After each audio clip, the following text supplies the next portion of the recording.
Tuhan, terima kasih Tuhan atas berkat ini ingin dilakukan aktivitas kami Tuhan. Jaga kami dan diri kami Tuhan. Terima Tuhan doaku berdasarkan kasih karunia Roh Kudus. Amin. Baiklah, kita masih masuk ke pembelajaran tema H, yaitu di halaman 56.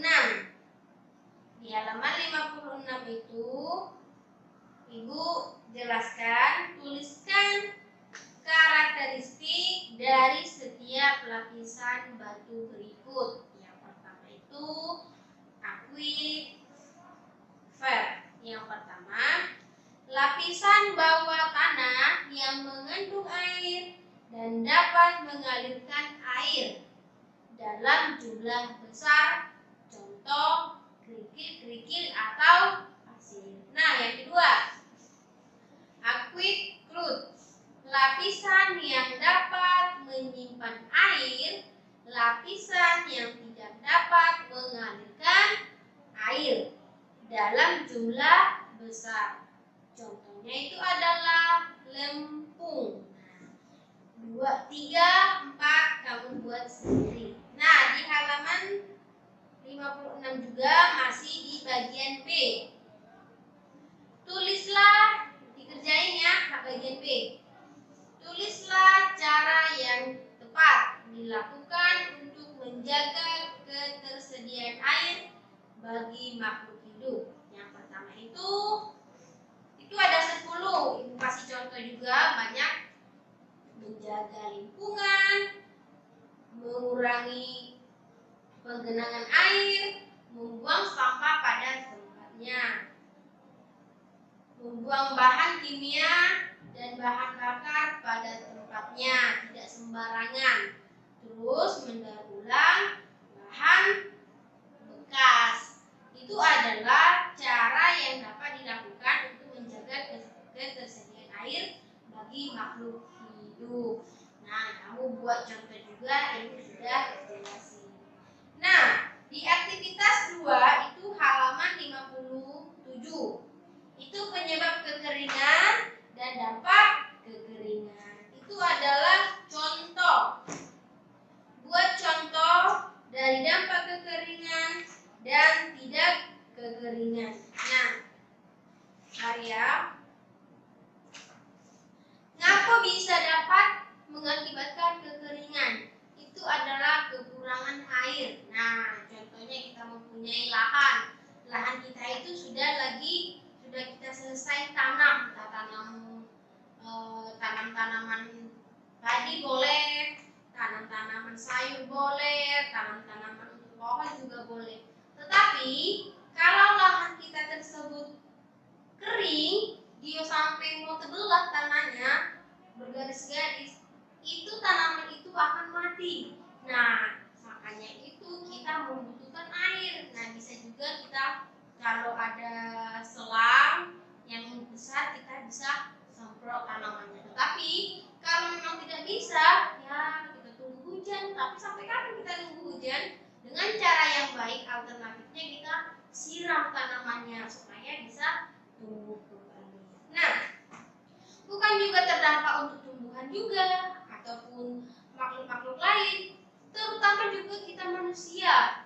Kalau bahan minum kita itu kurang, contohnya kurang bersih atau kekurangan air bersih, kita juga mengakibatkan dehidrasi, ada juga mengakibatkan kematian. Mengapa? Karena air minum tidak mencukupi atau tidak membutuhi masyarakat atau warga-warga yang ada di tempat yang kekeringan tadi.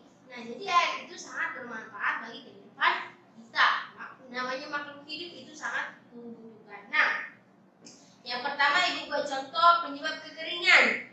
Musim kemarau yang terlalu lama. Nah, musim kemarau yang terlalu lama inilah yang bisa mengakibatkan air atau pokok air itu tidak ada di dalam manusia. Bisa juga sumur kita kering karena kemarau ini sangat panjang. Tanah-tanah juga, sungai juga sudah mulai agak kering sedikit. Nah, jadi kita susah untuk mendapatkan air minum. Nah, nomor yang B, minimnya persimpanan air karena sedikitnya pohon. Nah, katanya di sini minimnya peresapan air. Nah, karena pohon. Nah, pohon yang kita selalu tebang, pohon yang kita selalu ambil untuk menggunakan bahan-bahan atau kursi atau meja itu, hutan gundul itu, penyerapan airnya itu tidak ada lagi. Karena apa? Karena akar tersebut sudah mati dan tidak bisa menyerap tanah yang ada di dalam pohon ataupun di dalam tanah. Jadi air itu langsung mengalir, tidak menyimpan dulu di dalam tanah karena akar tersebut tidak bisa menahan air tadi. Nah, itu adalah pengaruhnya kalau kebanyakan hutan ditebang pohonnya. Nah, terus yang C, ada yang menggunakan air yang berlebihan. Contoh nih, di suatu daerah air mereka sangat banyak, sedangkan di daerah kita airnya sangat berkurang. Nah, berarti mereka itu membuang sesuka hatinya, memakai air sesuka hatinya, terserah. Nah, makanya kita harus membagi orang yang membutuhkan. Selanjutnya kamu buat sendiri ya. Nah, dampak kekeringan ini.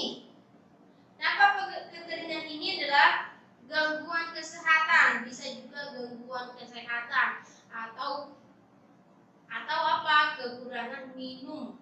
Nah, kalau kita nggak punya air, tenggorokan kita juga akan terasa serat. Kita juga makan sesuatu itu tidak bisa langsung dibaur air yang ada di dalam tenggorokan kita. Makanya kalau kita makan, di samping kita harus ada air minum. Kalau bisa keselak itu bisa mengakibatkan fatal, bisa mengakibatkan kematian. Nah, selanjutnya juga di halaman 59. Di halaman 59 itu aktivitas 4. Nah, aktivitas 4 itu perhatikan gerak tari. Kemudian tulislah cara melakukan tarian berikut. Nah, yang pertama itu Ibu kasih contoh juga. Cara melakukannya itu adalah berapa orang yang ada di sini?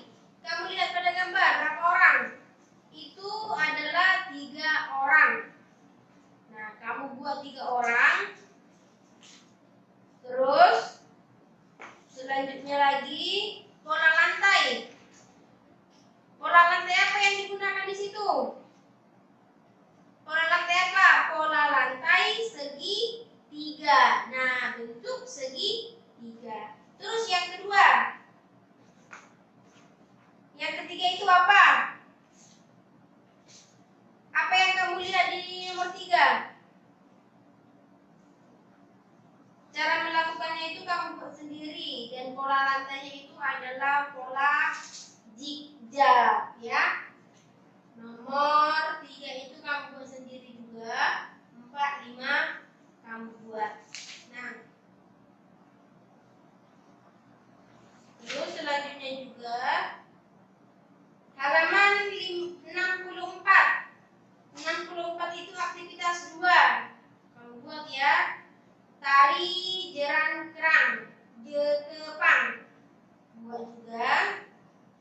Terus aktivitas 3 buat juga, aktivitas 4 juga buat juga. Ini gampang ini, hanya mencentang membuat S saja. Terus yang keempat ini manfaat yang dapat kamu rasakan dari melestarikan budaya Indonesia. Apa sih manfaatnya?